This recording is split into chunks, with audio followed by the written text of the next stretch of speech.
I think driving data different. So we're into 6G now. I just finished 5G.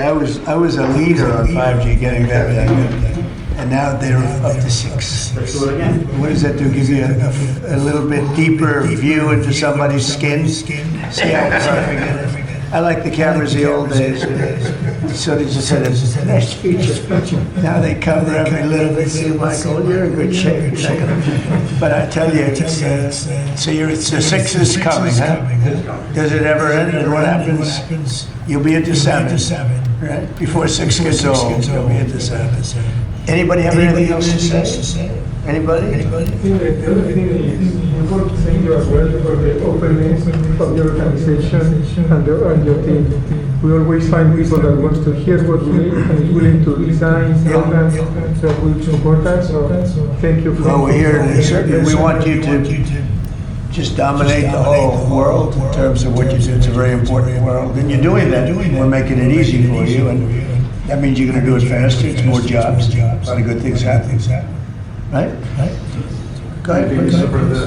You might not recall, but in your first term, you actually sponsored the Department of Energy to build the largest systems ever built.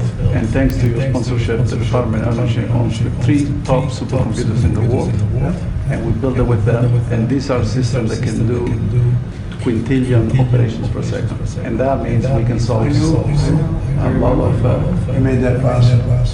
It's worked out very well.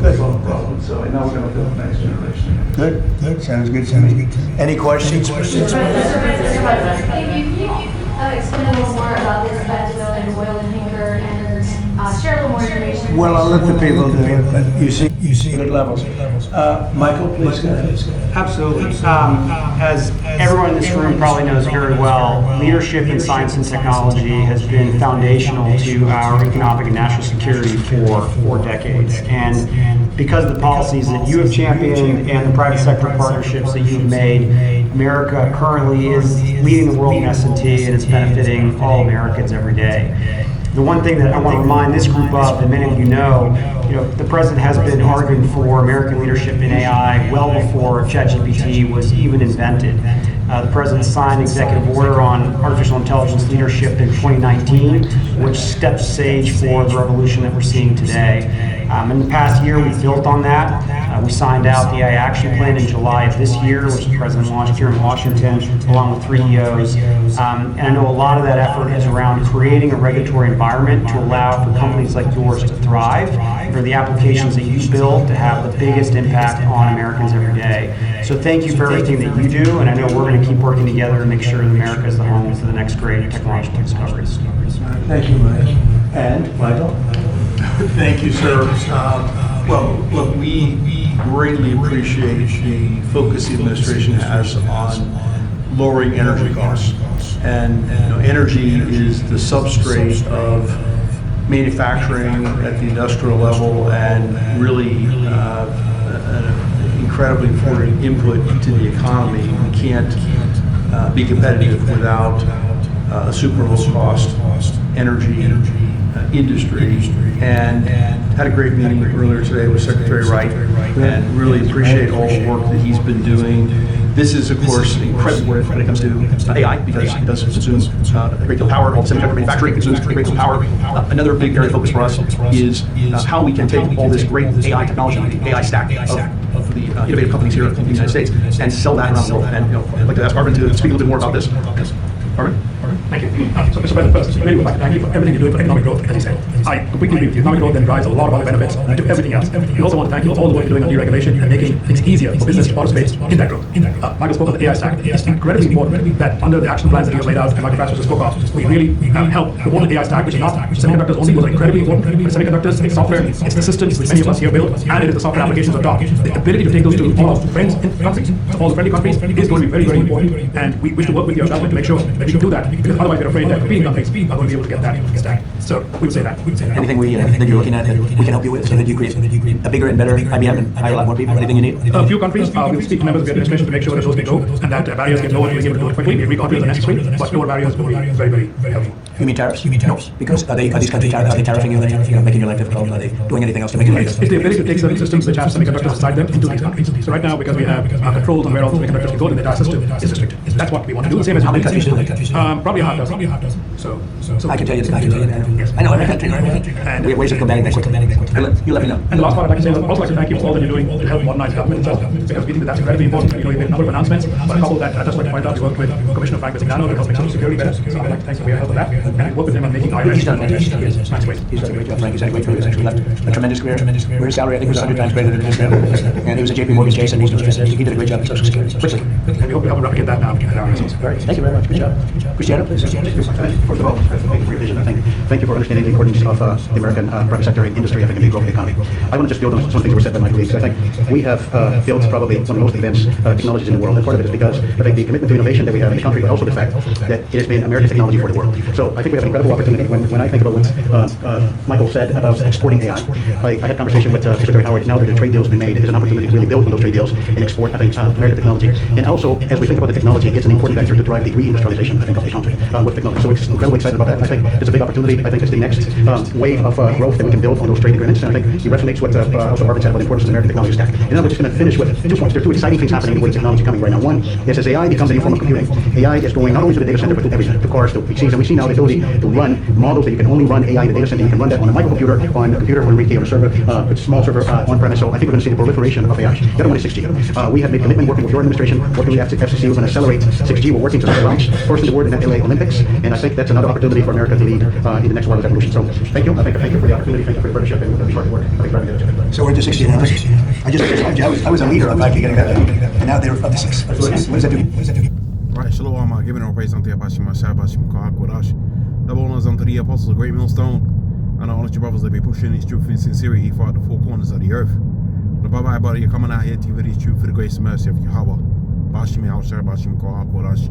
Giving all praise unto Yahweh Shah, Bashim Kodash. Okay, so this is going to be a video based upon some of these clips that you've seen, and I think there's more recent clips that's surfacing off of the back of the 6G, and obviously that's going to be the low latency nervous system of the artificial intelligence running the world, with the system in place being the central bank digital currencies. And we've spoken about this at length previously. We've spoken about this, and now you're seeing these things come to pass, letting you know that the men at Great Millstone was 100% in line with prophecy and 100% in line with what was going to happen upon the face of the earth, namely the implantables and the infrastructure for the implantables is going to be implemented. Now, you know, you had our detractors, dudes that have said that this is not going to be the case, dudes that have said that there are RFID is just to track your dog and all this other madness that you're seeing throughout the 4 corners of the earth. So what's going to happen with these guys when these systems be made mandatory upon the face of the earth, and you can't buy or sell save you have the charagma, which obviously clearly is going to use this low latency super fast 6G, which there's that number again, the super fast low latency 6G that they are pushing heavy, and they're going to be pushing heavy in the months, weeks to come, months to come. The backbone, or rather more the nervous system to the MOTB, because they said the brains to this whole system obviously is the AI. So you need the super fast computation if you want to do the facial recognition, if you want to do the central bank digital currencies where you could program the money and all of that, and you want to calculate whether a person's had enough rations for the day, that's all part of the MOTB system.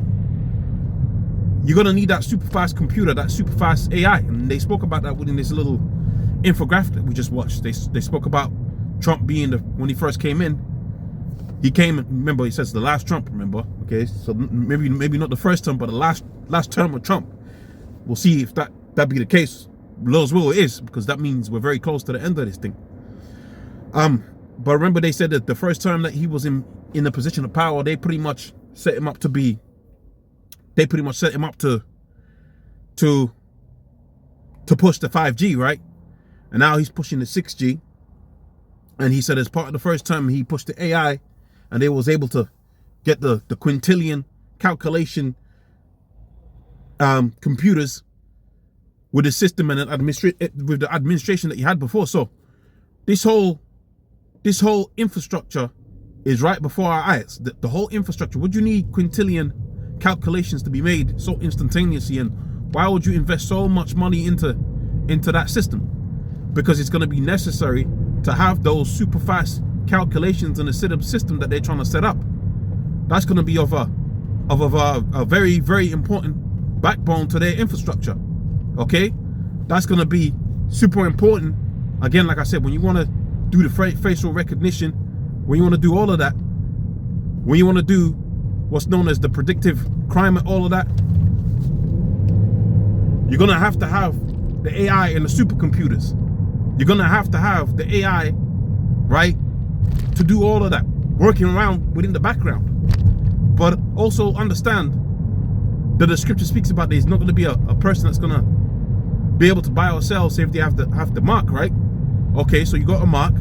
It's got to be plugged into the AI somehow, and it's got to be able to be connected to the AI somehow.